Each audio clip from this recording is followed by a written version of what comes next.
धर्मवीर संभाजी महाराज बलिदान मासाची मूक पदयात्रेने सांगता येथील श्री शिवप्रतिष्ठान हिंदुस्थान या संघटनेतर्फे बुधवारी भव्य मूक पदयात्रा काढून धर्मवीर छत्रपती संभाजी महाराज यांच्या बलिदान मासाची भावपूर्ण सांगता करण्यात आली। मंगलधाम जवळील गणेश मंदिर येथून या पदयात्रेला सुरुवात झाली असून मुख्य मार्गावरून ती शहरात फिरविण्यात आली। या पदयात्रेत हजारोंच्या संख्येने युवक युवती व धारकरी सहभागी झाले होते।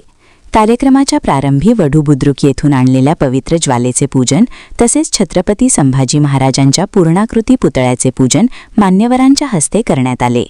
यामध्ये आयुक्त पल्लवी पाटील, नगरसेवक रवींद्र माने, रूपा बुगड, सागर चाळके आदींची उपस्थिती होती। अग्रभागी ज्योत व भगवा ध्वज, त्यामागे शस्त्रपथक अशा शिस्तबद्ध पद्धतीने पदयात्रा विविध चौकांमधून शंभूतीर्थ येथे पोहोचली। यावेळी सूरज पाटील यांनी शिवशंभूंच्या कार्याची महती सांगितली। शेवटी मंत्राग्नी देऊन ज्वालेचे विसर्जन करण्यात आले। मोठ्या उत्साहात व शिस्तीत हा कार्यक्रम पार पडला। चॅनलला सबस्क्राइब करा आणि परिसरातील ताज्या घडामोडी सर्वात आधी बघण्यासाठी बेल आयकॉन